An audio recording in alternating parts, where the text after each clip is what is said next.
I want you to think about how much of your life is just sitting there, visible to strangers. Right now, your social media is probably leaking more than you realize. Let's fix that. First, the audit. Open each platform and check these settings. Profile visibility. Lock it down. Searchable by phone or email. Turn that off.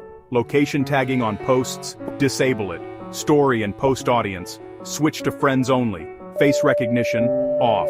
These 5 switches are your first line of defense, and they take 30 seconds per platform. Now the deeper work. Go to app permissions and revoke access to anything you don't actively use. Turn off ad personalization. Yes, the ads get worse, but your data stays yours. Download your data archive to see what they've collected. Then enable 2-factor authentication on everything. Set up login alerts so you know the second someone tries to access your account. This isn't paranoia, this is basic hygiene in 2025. Your data has value, and these steps make sure you're the one controlling it. 60 seconds, 5 platforms, total lockdown. Let's go.